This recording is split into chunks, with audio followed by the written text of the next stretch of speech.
토토리 여러분들 안녕하세요. 비토리TV 비토리입니다.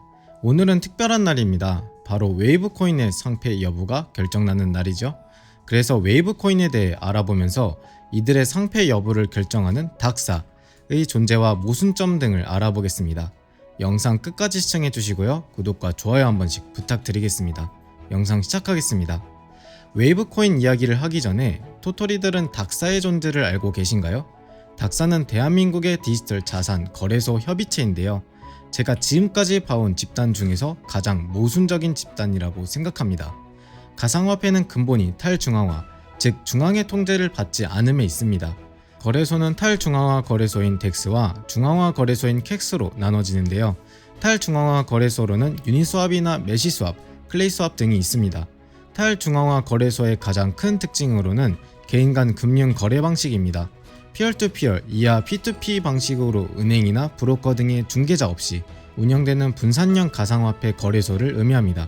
장점은 거래 기록이 남지 않기 때문에 추적을 피할 수 있다는 것인데요. 반대로 단점은 모든 거래에 가스피가 든다는 것입니다. 이런 단점과 장점은 반비례 관계에 있다고 볼 수 있는데요. 중앙화 거래소는 빗썸과 업비트, 코인원, 바이낸스 같은 거래소를 말합니다. 중앙화 거래소의 장점은 덱스와 반대로 거래소 내에서 이루어지는 모든 거래에서 가스피가 들지 않는다는 점입니다. 아이러니한 점은 거래소마다 다르지만 거래 수수료는 따로 발생합니다. 요즘 핫한 준비 증명금이란 이들이 보유하고 있는 증명금을 말합니다. FTX가 터진 이유는 준비 증명금에 거품이 껴있었기 때문인데요. 중앙화 거래소의 단점은 모든 거래에 있어 기록이 남는다는 것입니다. 어찌됐든 국내 거래소들이 모여 공동 협의체를 만든 것이 닥사입니다. 당연하지만 루나 사태 이후에 만들어진 협의체입니다. 제가 왜 모순이라고 하는지 설명해 드리겠습니다. 탈중앙화가 중요한 가상화폐를 거래를 가능하게끔 한 중앙화 거래소들은 정부의 개입으로부터 피하고자 했습니다.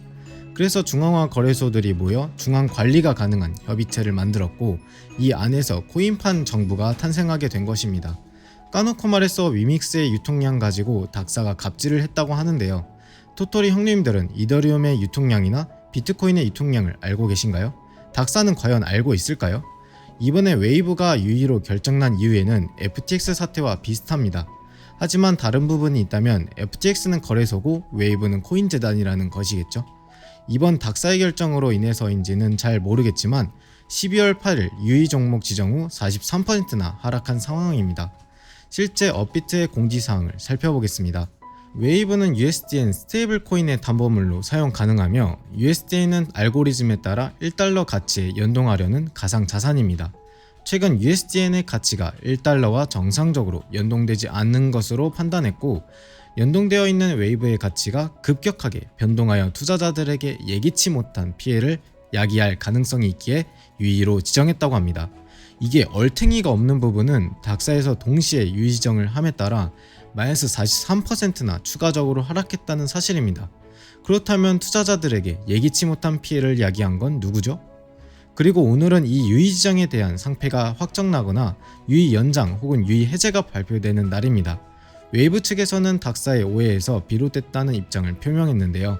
닥사의 입장에서는 USDN의 디패깅이 웨이브 코인 가격에 영향을 줄 수 있다고 했는데 웨이브 재단에서는 USDN과 웨이브 코인은 본질적으로 연결되어 있지 않다고 강조했습니다. 웨이브 재단에 따르면 USDN 디패깅이 웨이브 코인 가격에 영향을 줄 수 있는 방법은 단 한 가지라고 합니다. 스마트 컨트랙트상 상환을 통해 담보물이었던 웨이브 코인을 되돌려받고 이 웨이브 코인을 시장에 매도해 가격을 하락시키는 것입니다. 예전에 이걸 노리고 펌핑, 덤핑을 노린 알라메다 리서치를 기억하실 겁니다. 웨이브 측에서는 총 공급량의 4.2%만이 스마트 컨트랙트에 있고 이는 웨이브 11 거래량의 9.8%에 불과하다고 합니다. USDN의 가격이 하락한다고 웨이브 코인까지 하락시키려면 담보로 잡혀있는 웨이브 모두가 시장에 풀려야 하는데 사실 풀리는 것도 말이 안 되지만 이게 다 풀려봤자 가격에 큰 영향을 줄 리가 없다는 것인데요. 닥사의 오해로 인해 부당하게 유의 종목으로 지정됐다는 것입니다.